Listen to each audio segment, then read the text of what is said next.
you don't mind, and we get to the questions. I mean, the first obvious is why why finishing the band now, in particular, that you had put out, which to me is your this one is your best record so far, and of all your career, in my personal opinion. And I like a lot what you've done, but to me that's been your peak. So yeah, I'd agree with that. I think you should. Okay, so there's a multitude of reasons, really. Mm-hmm. But the first one that came up was in 2023, Des, the drummer, announced that he wanted to retire from playing live and didn't want to be in a band anymore. He has plans with his family for the future, basically, and winding down from his job, and so he wanted to end the touring. He's the oldest one in the band, so he used to find it harder. And he gave up drinking on tour and stuff like that, because obviously as a drummer, you need to have a lot more energy than probably the rest of the band. So he announced that, and he was really cool about it. He gave us like a year's notice. He said he would retire at the end of 2024.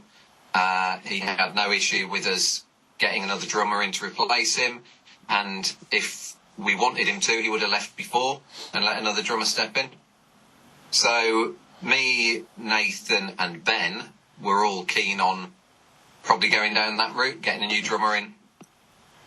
We'd been discussing doing a new record with a producer called Dave Draper, who's worked with the Wild Hearts a lot. So we actually had talks with him about budget and dates and things like this. But then when Des announced that he was going to retire, Lee then decided that, had what I think is a stupid idea, that he would retire as well. Lee's only a couple of years older than me, so he's not, he enjoys the touring and all that. But he said he might retire. So it came down to, me and Lee have always kind of run the band. We've put our heart and soul into it for 17 years for me, 18 years for him. And so it came down to me having to say to him, right, well, you've got to make the decision, because he's the songwriter, and in all intents and purposes, it's his band, So I said, right, you've got to make the decision. Either we get another drummer and we carry on and do some other stuff, or you retire and that's it. That's the end of the band. So after a couple of weeks, he then said, I think I've had enough now. Let's call it a day. Now, I'll just explain some of what probably went into his decision to say that. We'd signed a record deal with The Sign from Sweden. We thought this was going to probably be the next step up for us that we'd been looking for. It turned out that they were absolutely fucking useless. Their communication was absolutely abysmal. They were changing staff faster than we could keep up with. We struggled to get meetings with them to discuss future projects. We struggled for them to actually get Rodenhouse Blues pressed and released on time. In fact, with that one, we were due to go on tour in Germany. We were supposed to have had the albums. Lee had to end up ringing Pressing Plant himself to find out where the records were and getting them shipped to Lucifer Star Machine, the band we were touring with in Germany. So there was a whole headache of the label.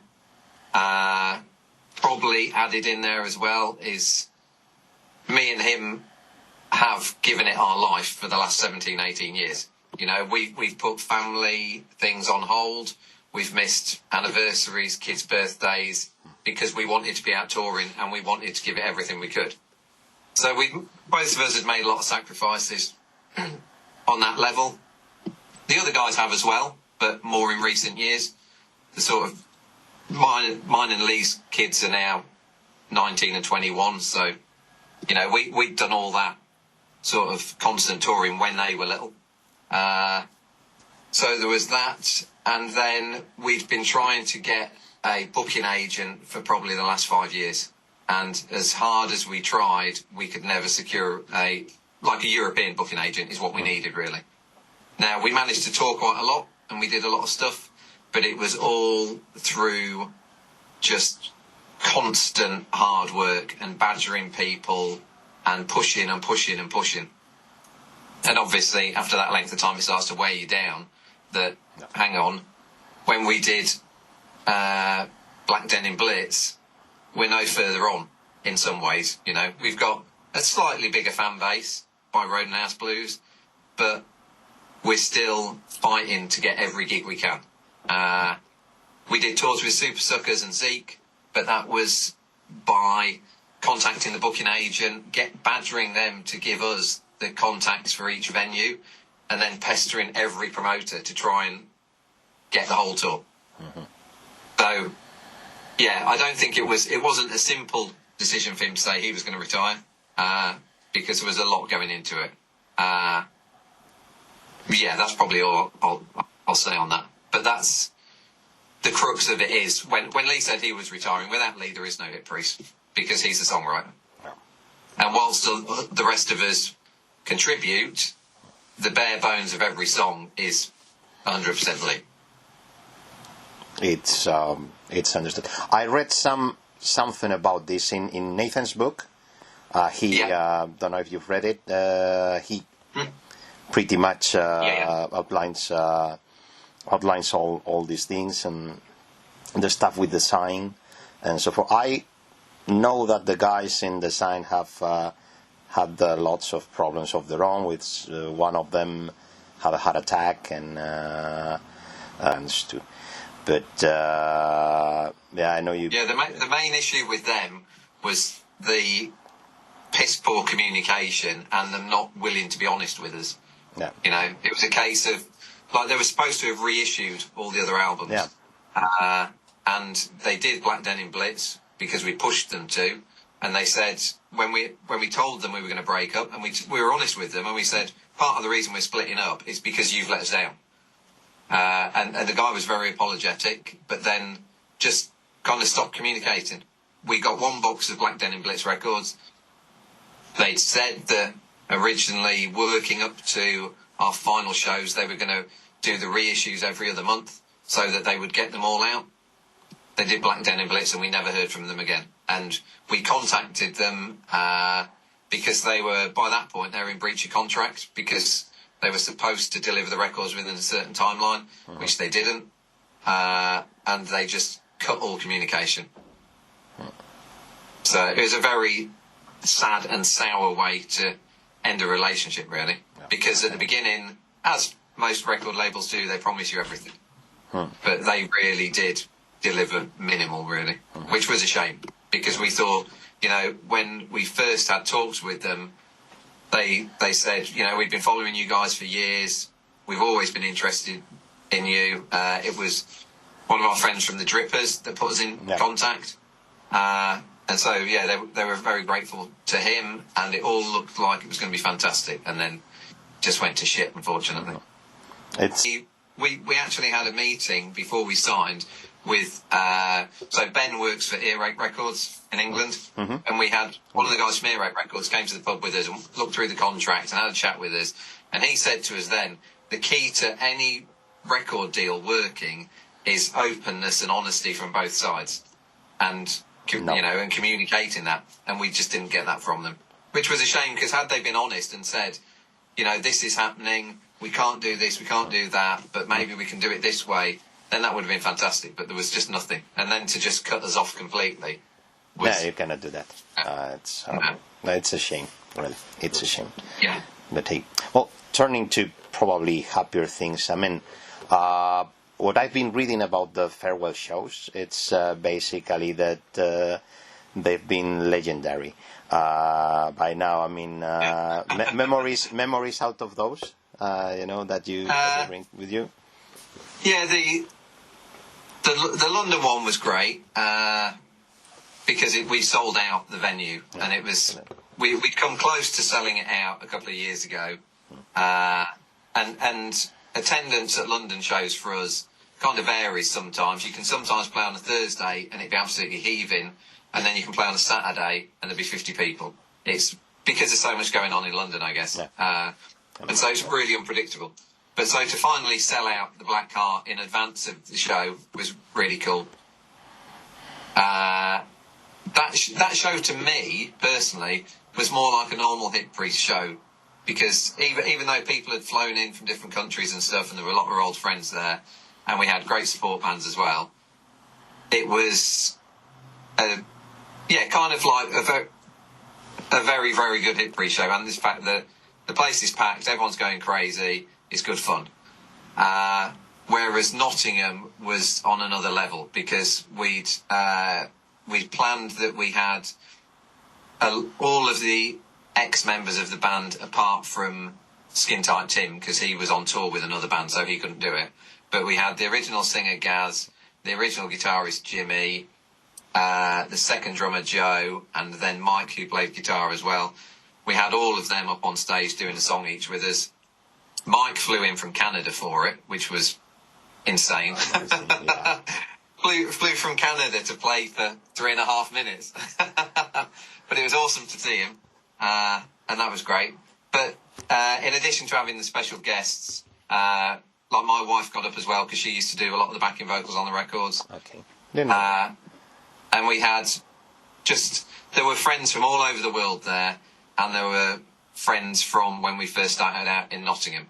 So there was a lot of old faces we'd not seen in a long time, and a lot of people flew in from Canada, Norway, Germany, Holland. People flew in from everywhere. So it was very humbling, to see people had spent their money and made the effort to come to those final 2 shows. But yeah, the last one, I think it was Max from Scumbag Millionaire said to me after the show, he said, "Last night in London was cool, but tonight was like a religious experience." So I so regret that I missed this, but anyway, I'll have to live with that for the rest of my life. And now that it's everybody wants to say that they are DIY and all that stuff, but you really, guys, have been that. You've done basically all by yourselves. I mean, you said it before, totally. But that's the reality, and that's how you've been doing things. I mean, I'm from, I started out in a DIY punk band, and so that's the only way I've ever known to do it. I was always suspicious of any band that had a manager, because I could never understand why you would need a manager, because you can do it yourself. I do understand now that the bands that do way better are the ones with managers. But, becoming more popular doesn't mean you have more fun. And I think having done it ourselves, me and Lee did, we organised everything, to be honest. Not to take anything away from other members of the band, but we did. We're both obsessive personalities. And we wanted to push it as far as we could. And so, we booked shows, we organised recording, Lee was obviously writing all the songs, we did the artwork for it, we did all the merch, we did all the shipping of the merch, we booked the tours, we did all the hotels, the logistics, we did everything between us. And I think we had, at one point, many years ago, someone asked about managing us, and we just laughed in their face, and we're like, no, thank you. Why would we need you? It was a guy who used to run a bar in Nottingham, and we were like, what do you think you can do that we're not already doing? That's there's no argument against that. Yeah. I was going to ask you if from that point of view, I mean, managerial, not managerial in the sense of getting a manager, but managing stuff, doing stuff, logistics, moving things forward. If now in retrospect, you would have done something differently instead of doing things yourselves. I don't think we would, because the thing that me and Lee, as much as we used to complain about us doing everything, which, probably poor Nathan put up with that for ages. Well, we do everything and you do fuck all. But we didn't want anyone else's input really, as in not from the band, because obviously anything artwork and song like album titles and all that was all an agreed thing amongst the band.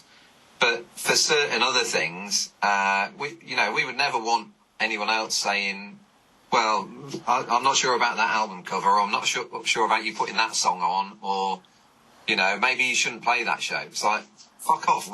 We're doing it how we want to do it, and, we'll make it go the way it goes. So the answer is no, you wouldn't have done things differently, and that's great, frankly, that you are so adamant on that. And we're both very... I know Lee is the same as me, how proud he is of everything that we did achieve. Because, as much as... I do look back at times, and I'm sure he does, and thinks, oh, fucking hell, I missed my daughter's birthday that year.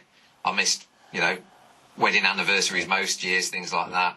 You make it up because, it's our wedding anniversary this weekend. I've got a gig.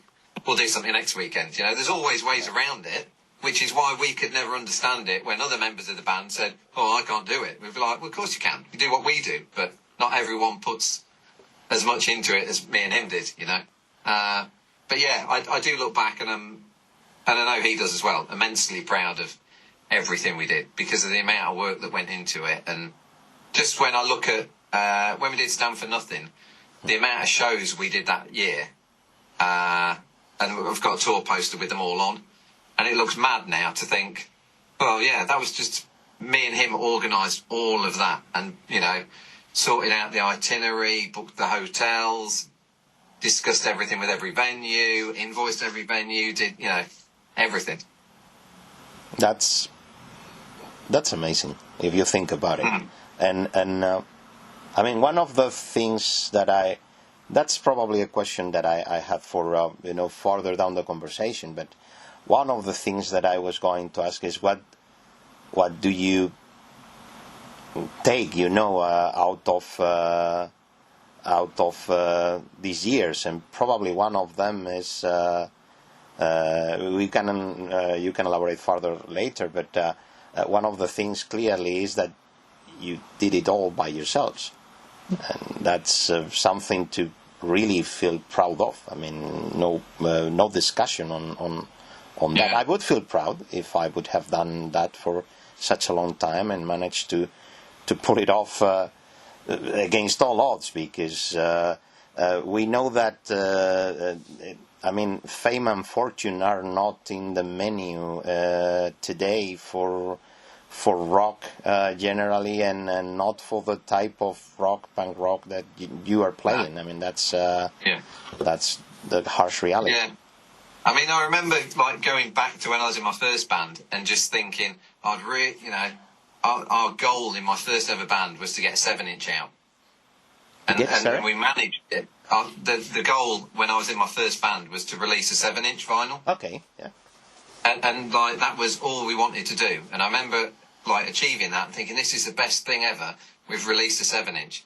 And now I am, having done 18 years in the Hit Priest, and we released 32 7-inches, which just seems insane. It got to the point where we'd just be like, oh yeah, there's another one. It's coming in the mail next week. We'll put that one out. It just seems ridiculous. 32 7-inches. And, 5 albums and the compilations and everything else. Just incredible amount of music. It's amazing. Of all that music, which is an awful amount of music and releases, and it's not obviously just the songs, but also, putting them out. Is there anyone that you feel particularly proud of, or that you particularly like, or that holds, that you hold a special place in your heart because you say, this because of, the circumstances where you put it out, or because musically you say, oh, this is fucking awesome and I love it, or is there any of your releases that you hold dearest for any reason? I think probably, the last album, I think, was the best album we did. Yeah. Because once we got Ben in, I found the guitarist that I'd always wanted to play with.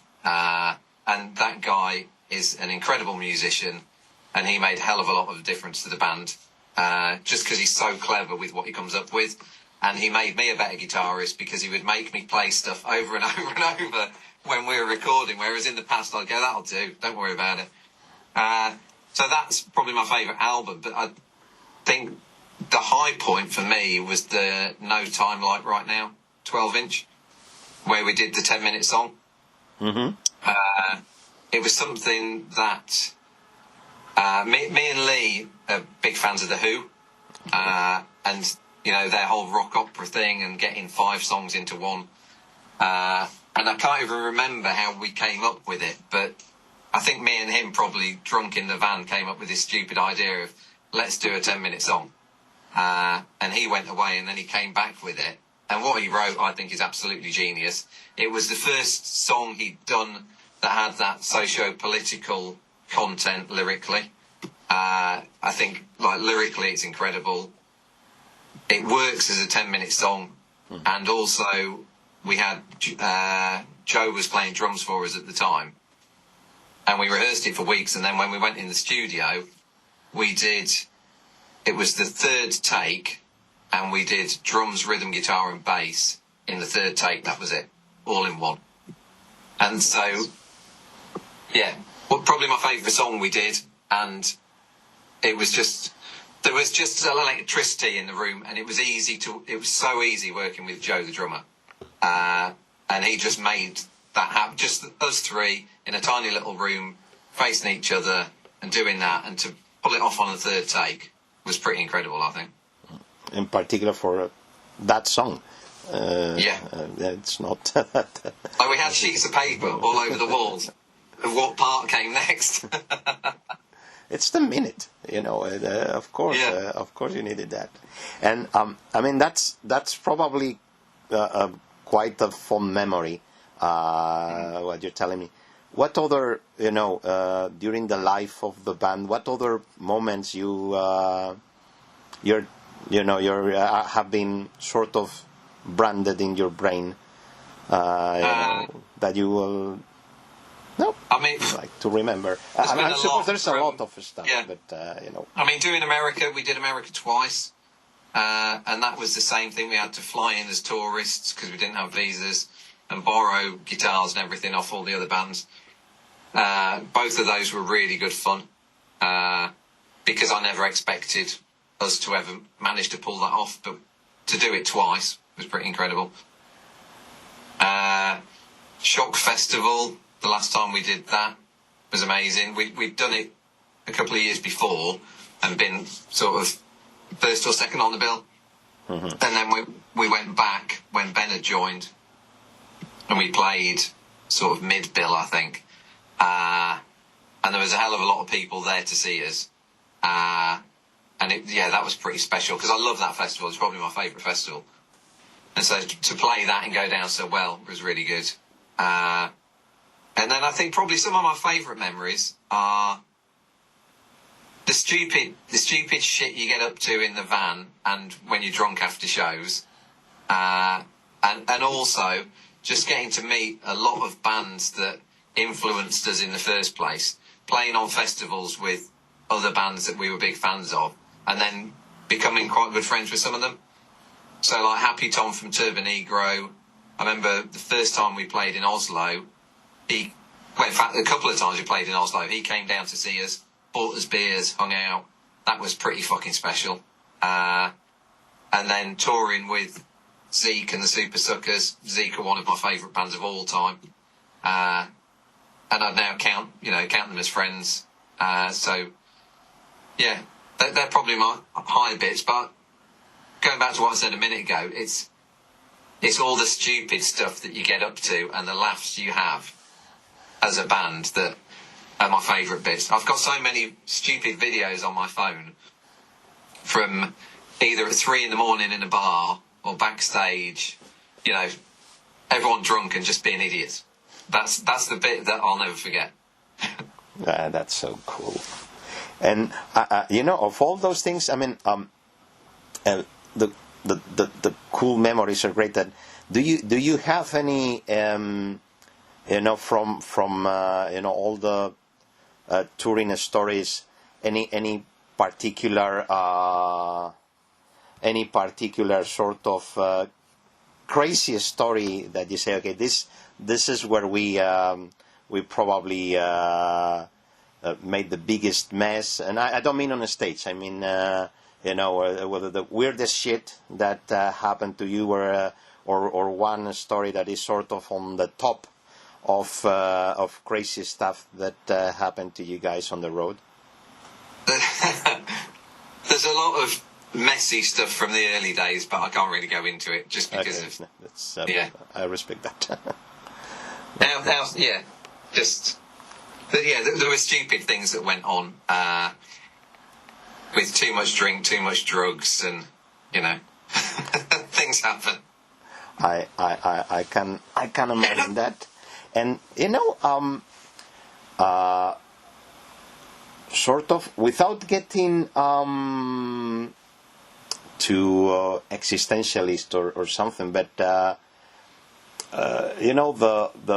the guy that's now talking to me, that after sort of the demise of the band, how is he in comparison with the guy that started in the Hip Priest 17 years ago, and how the band has sort of put into you, and how has somehow shaped you? And I mean, there's a lot of stuff gone on in my life in those 17 years. I can imagine. Yeah. When I joined the band, I was married to my ex-wife, my daughter's mum. So I went through a divorce. I went through a pretty rough time when I first moved to Nottingham. And to be honest, the band was kind of the thing that kept me going at those points. I just used to focus on that. But then obviously met my current wife, and been with her for years and years and years now, which is fantastic. But I think I'm probably not that much different to what I was back then, really. I mean, I'm nearly 51 now. I was mid-30s back then, so I'm older, probably not any wiser. And I've just spent a hell of a lot of time doing this one thing. So you're from 74 then? Yes. Okay. Yeah. Me too. That's the greatest year. Yeah, great. Yeah, absolutely. No. I mean, nobody can contest that. No. And in terms of the band, okay, is there something that you say? I mean, other than again, outrageous fame and fortune, which obviously who wouldn't? But is there something you say? Damn it! I regret that we didn't get to do this, or that we did this and it was not the thing. I mean, it's 17 years. Obviously, there is something that anything that you do for a long period of time, you take with the wisdom that takes you that you take from doing something for a long time, and you look back and you say, okay, well, probably I would change this and that, but it's not that thing. What I'm asking is rather, I say, damn it, there is this sort of one thing that it would have been great if we as a band, or you as a musician, if we could have done this. There was I mean, for band-wise, I always wanted to get us to Japan and Australia. Neither of them happened, unfortunately. I did try a couple of times to get us to Japan, and it just didn't work out. Australia seemed like a bridge too far, really. It's just hard work. But the one thing that, personally, something that we came so close to, and then for tragic circumstances it didn't happen, was that when we did the No Time 12-inch, Strings, the guitar player from the Helicopters, he was supposed to do like a split solo on it with me, which was, like my dream, to trade solos with that guy. He was like my absolute guitar hero. And I'd been talking to him for a long time on Facebook, asked him about it, he agreed straight away. we sent the track to his producer, Chips, and it was all ready to go, and he was meant to be recording it on a weekend, and he died on the Wednesday. So I got an email from Chips saying, I don't know if you've heard the news, but obviously this has happened. So that hurts me, still does, because I used to talk to him a lot, and he was such a sweet guy to me. He was really, really humble, and that would have just been incredible to have that happened. Yeah. But for very, very sad reasons, it didn't. So I never, I didn't know the guy personally. I mean, everybody that has talked to me about him, that have got to know him, always says that he was such a nice person and such a great guy. Yeah.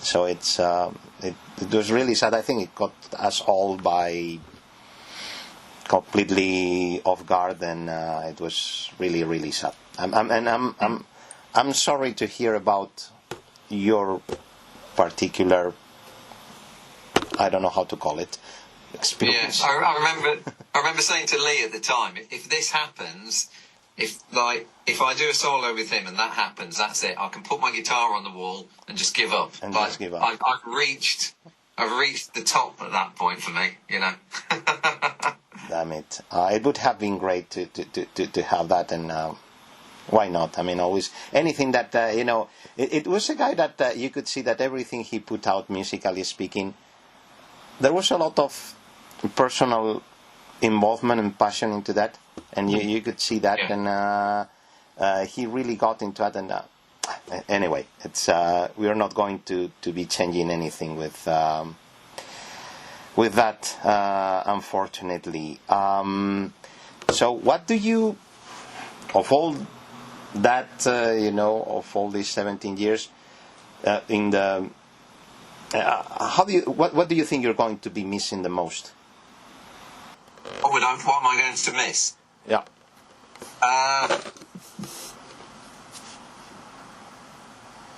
It's a hard one, really, because I'm still playing. So I guess there's a certain chemistry in the Priest is probably what I'll miss. More than anything, I'll miss playing with Lee, because me and him were kind of, we did everything together, and we were the core through everything, People came and went, and it was always us two. So that's, definitely. The thing I'll miss most is playing with him. I mean, he's trying to convince me that he's retired, but I don't know, maybe we'll play together again one day, if I can talk him out of his house. Do you see that? Do you see at some point, I don't know, taking it back, and going back again? Like a reunion, you mean? Yeah. No, I don't. Because of the way we ended it with Des, we finished it with a lineup that had been together for a good period of time. So I think to do, like, Des won't do a reunion because he's retired now. So we could get another drummer in, but to be honest, my mindset generally in life is I don't look backwards, I just look forwards. So I wouldn't have any interest in doing a reunion.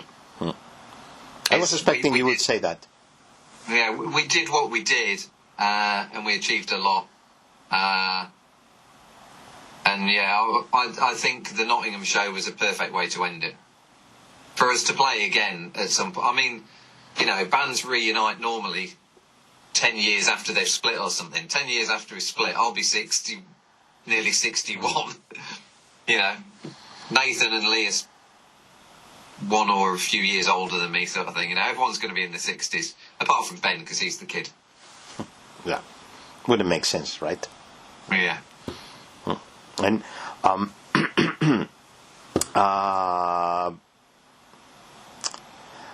with all that said, I mean, I don't think there is sort of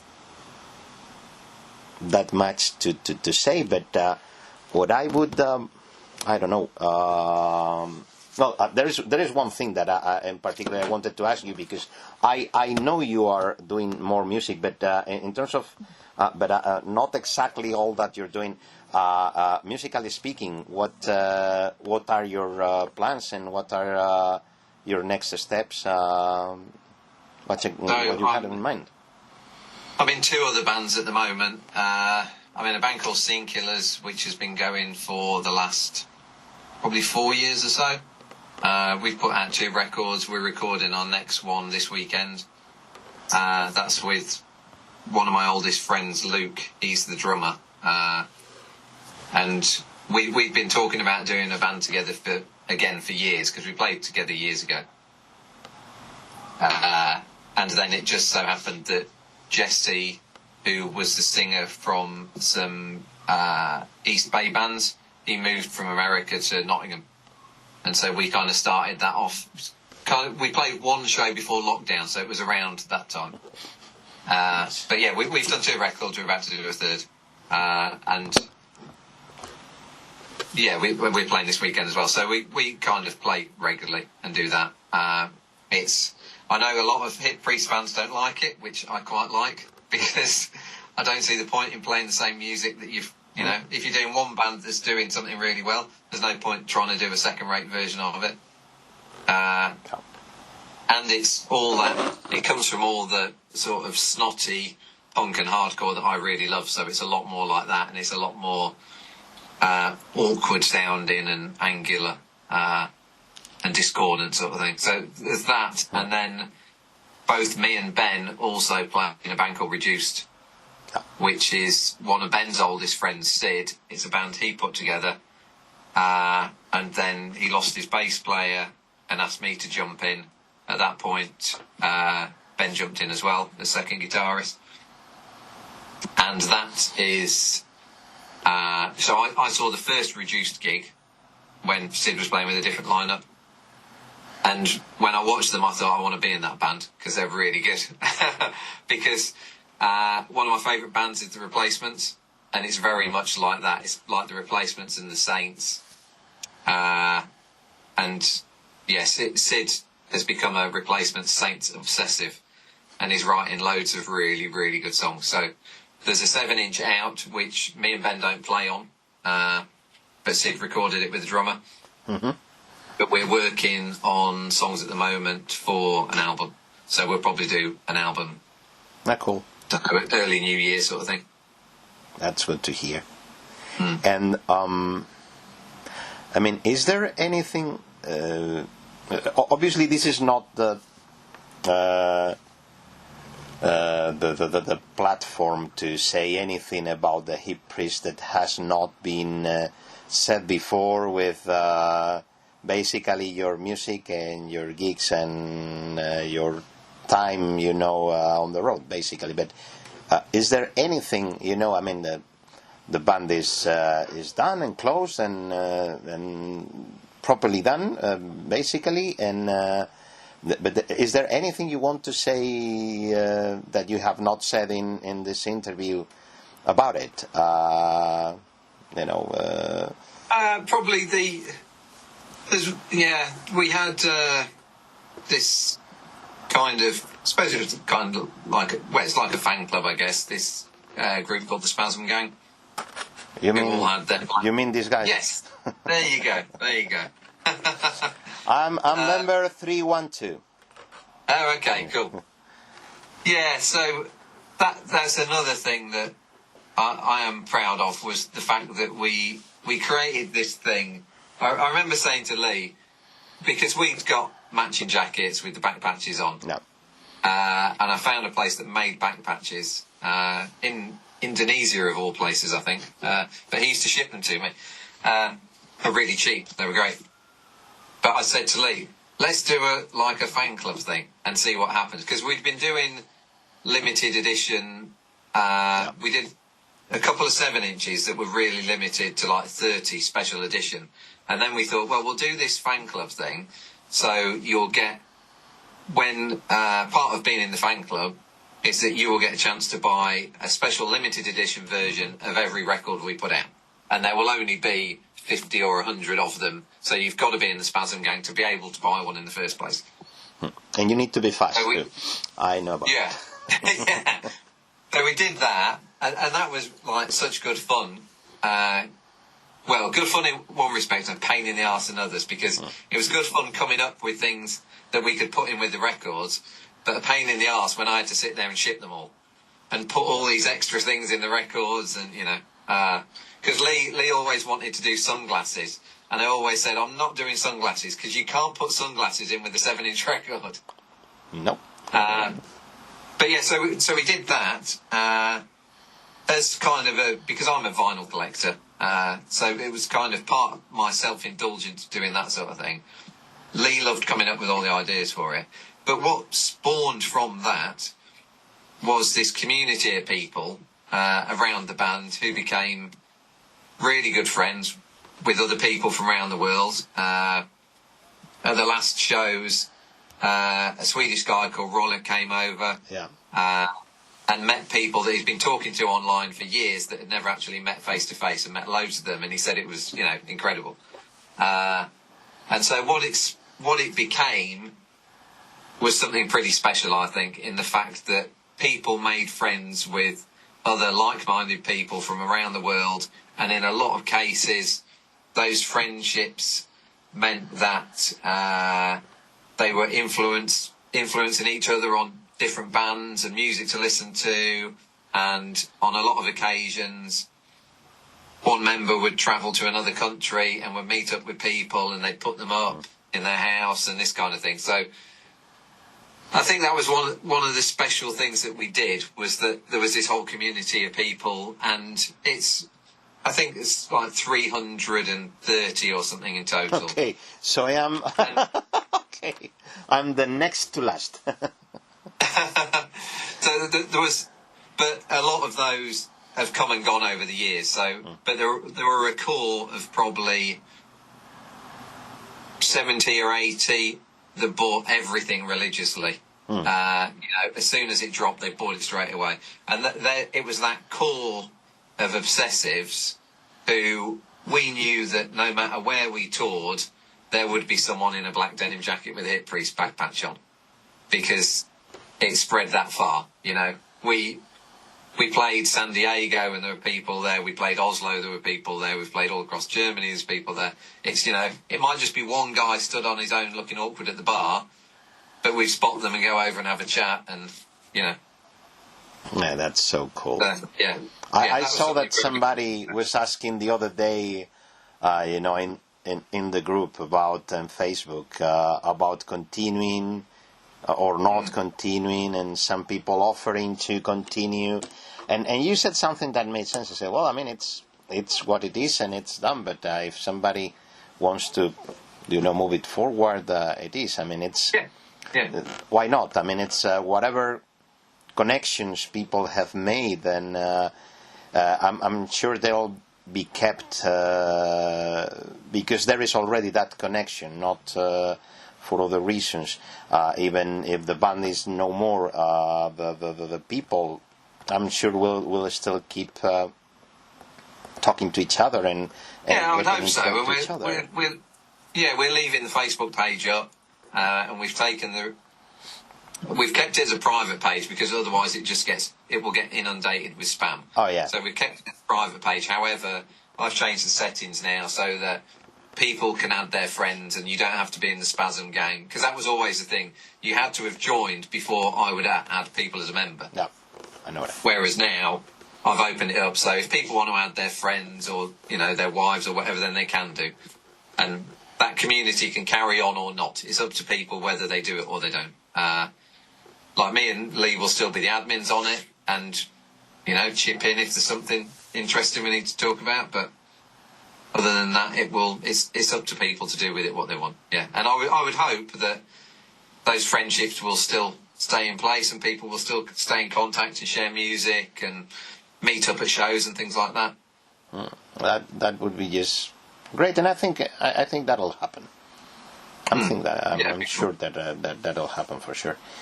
And I mean, I told you, don't leave anything unsaid, and you've talked about the Spasm Gang, which I think it's great. I think we are coming to really the end of the interview as such. This might look morbid, but if you had to put, if there was a tombstone, for the band, and you have to put any sort of epitaph on it, and whatever the fact you wanted to put in there, what would it be? Oh God, I don't know. I honestly can't answer that. I thought that would be catching you off guard. I would have said, until a couple of years ago, I would have said too dumb to quit. Because we just kept going and going and going, We had a few instances where we thought, where we'd been trying to get an agent and we couldn't, or we'd been trying to get a bigger record label and we couldn't. And we still then thought, we lost a band member. And then we were like, fuck it. Get someone else in, carry on, Or it doesn't matter if we've not got a label, Marco on Ghost Highway will do it again. Or, another label will do it. Or we can book the shows ourselves, fuck it. We just kept going on and on and on. So, yeah, we were kind of too dumb to quit for a long time. But then I'm glad we didn't because, we made our best album as our last album. And then the 10-inch, I think, is some of the best songs we ever did as well. So I think so. I'm still waiting. Anything you want to say to them or to whoever that reads the interview as some closing words? Just probably, if it's a Spanish one, then thanks to everyone. I think we did 3 or 4 Spanish tours, I think. And they're always amazing. I remember the first time we went, we'd been told by a friend of ours, Tony Slug from Holland. Yep, so he told us for years, you guys need to go to Spain. It's the one country that understands rock and roll. And the first time we went, we were like, oh, fucking hell, this place is amazing. It's not bad. So we've always had great shows in Spain. And we've met lovely people there. It's been great every time.